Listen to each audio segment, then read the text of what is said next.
been a long day. But here I am. Oh my God, I'm here. I am at mile 0. You are now entering the world famous Alaska Highway. This is Dawson Creek, British Columbia, and I made it. I made it. Oh my God, this has been so long in coming. But woohoo, I'm here. I am on the Alcan. This is what it looks like. Look at all that burned forest. That is, yeah, that's northern BC and what has happened here. And I got lucky, it rained today, so I got lucky and it rained today, so the smoke has not affected me at all. But I just wanted a little bit of the road. This is, I don't know how many miles I've gone, but mile 0, let's see, nope, I can tell you exactly. Almost 200 miles into the Alcan. On my way to Fort Nelson, I am down to, ooh, can you see that there? Less than half a tank. There was a place, the last one before Fort Nelson, which is like 170 kilometers away, that said gas, but no, they didn't have any, so I hope I make it. That would be embarrassing if I didn't. So this is the Alcan. Prophet River, First Nation. These people saved my bacon. Yep, I was actually getting super stressed, and I saw this community and I pulled in here, and oh my gosh, kind people. I came to the administration building here, and the women were so nice, gave me a great big hug because I was in tears. So much stress. And yeah, they just called their guy, and he came, and I gave him $50, and they put in 28 liters for me. You know, they actually figured it out and how much it would be, and gave me, like, it came out to about a quarter of a tank. My first interaction with an actual First Nation community, and wow, talk about incredible.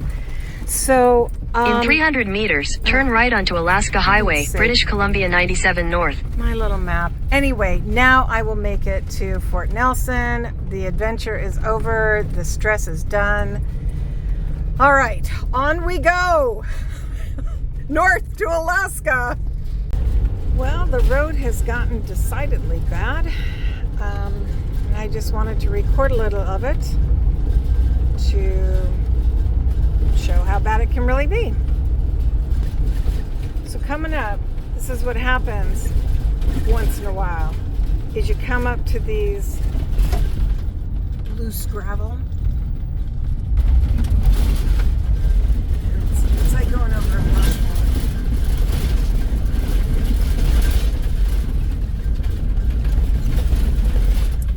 And see what this car next to me did? They drove on the other side. Very smart. And I would have done that, except I wanted to film that. So now that I know the trick, that's what I'm going to do from now on. I am here in Tetsa River Lodge for one very important reason.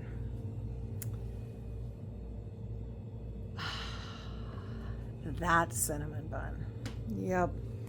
I hear it is just to die for, and I was going to save it for tomorrow morning because it's like kind of late in the afternoon. She said, no, you have to eat it while it's warm because that's when it's the best. So here we go.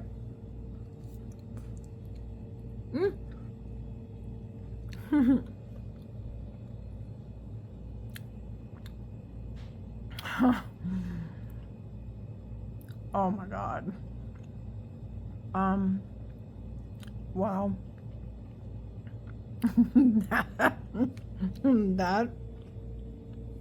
That's probably one of the best cinnamon rolls I have ever had. Okay. If you're doing the Alcan, you got to stop here. I know it's not going to really translate how stunning this area is. I am now just outside of Summit Lake, and the road north to Alaska has gotten quite beautiful.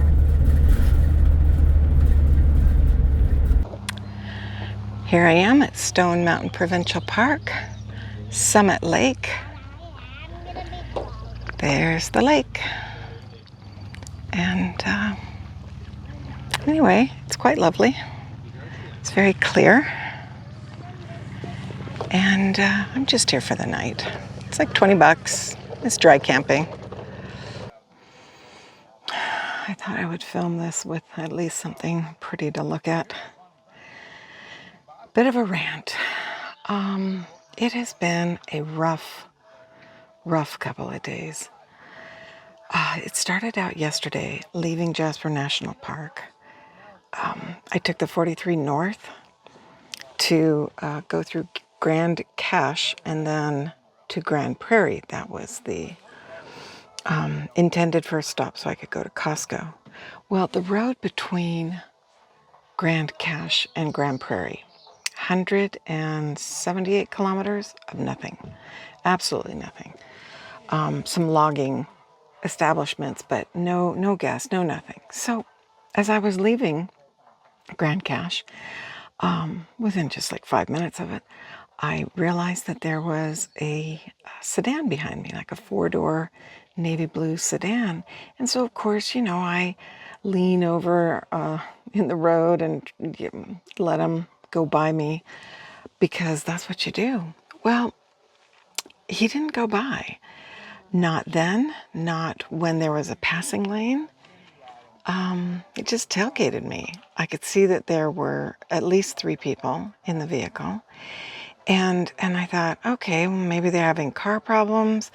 Car would drift back a little bit, but mostly it tailgated me. It stayed right on me.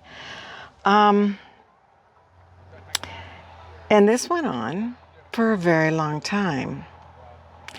An hour and 15 minutes to be exact. And in that hour, I got increasingly worried.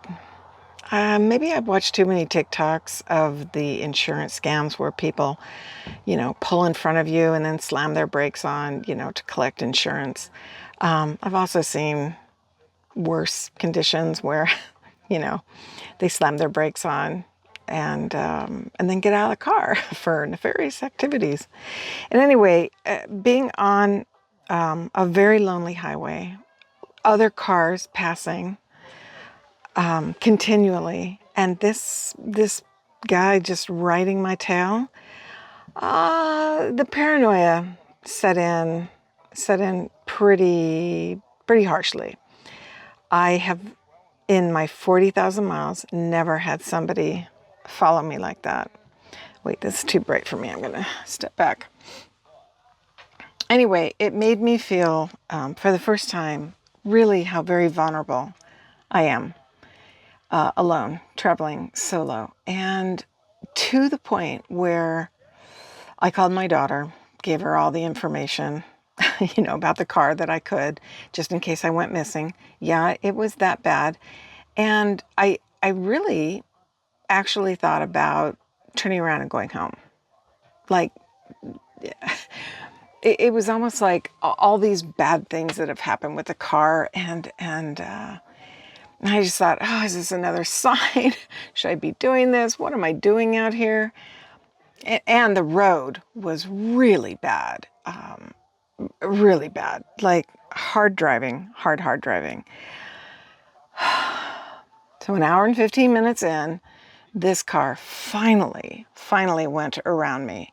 And I got to Grande Prairie, went to Costco. It's really hard to stay paranoid when you're in a city and you're at Costco, for Pete's sake. So, whatever. I walked through Costco for about an hour, really trying to decide if I was going to continue this trip or not. A lot of pros for going home. A lot of pros. But in the end, it's it's not a meme, but it's sort of a saying, at the end of your life, you'll regret the things you didn't do. Even if the things that you do don't, aren't fun or didn't turn out the way you thought. And I knew this would nag at me.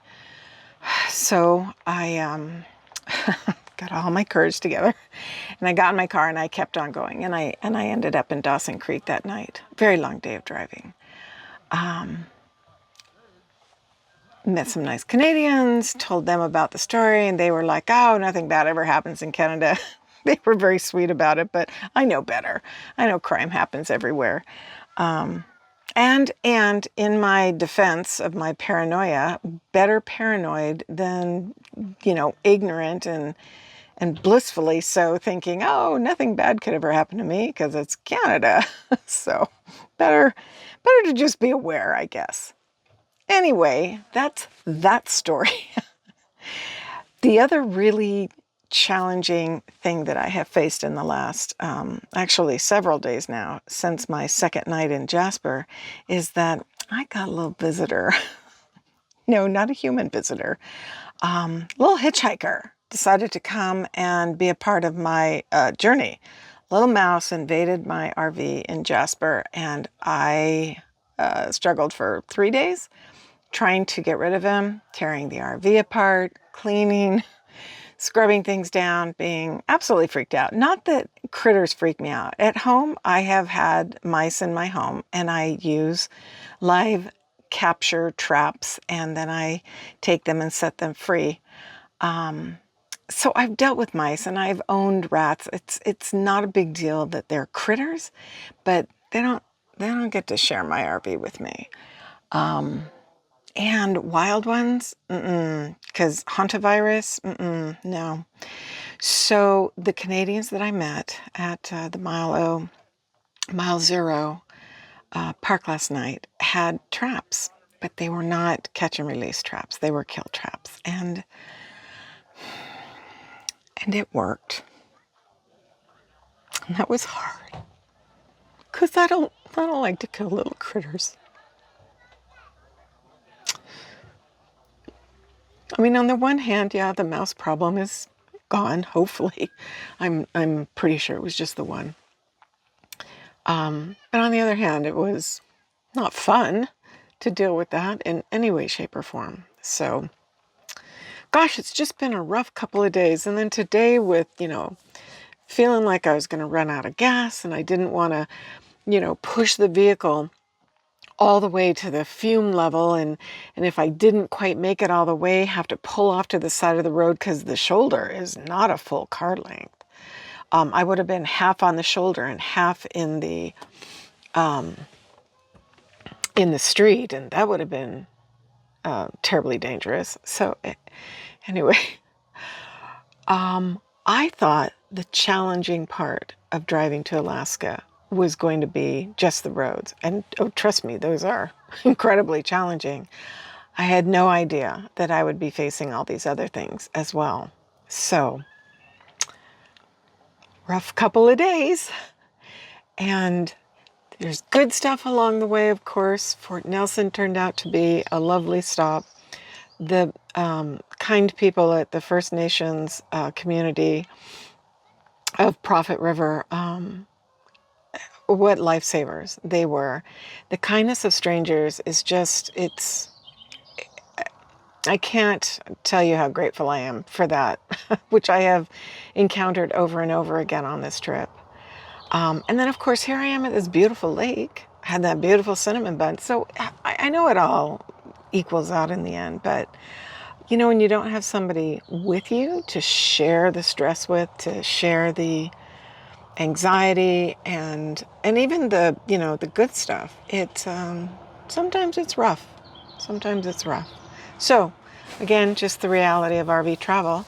Of course, I'll probably never show this because it's 9 minutes long, but there you go.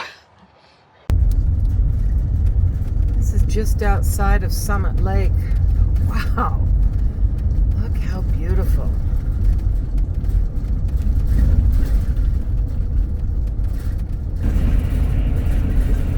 Those beautiful wildflowers.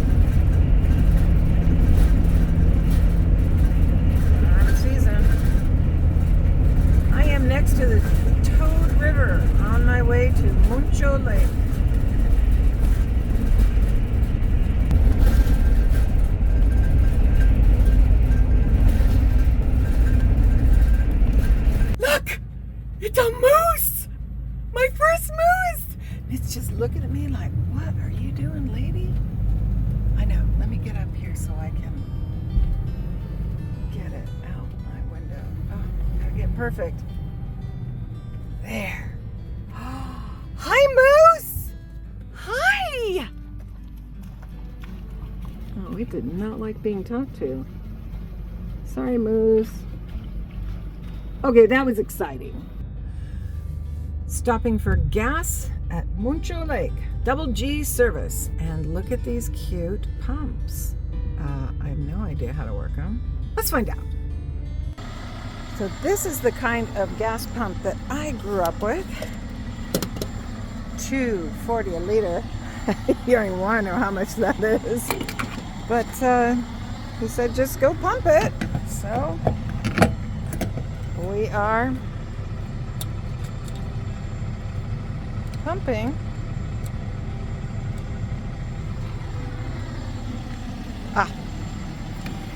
That's what you have to do. Look how cute! Back in the day. Well, this is quite a beautiful setting. That truck just pulled in.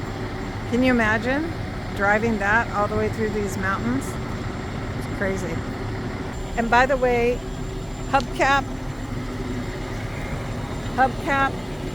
That's why I didn't replace mine before this trip, because I knew they would just come off anyway, as is evidenced. How cute is this place? Oh my goodness.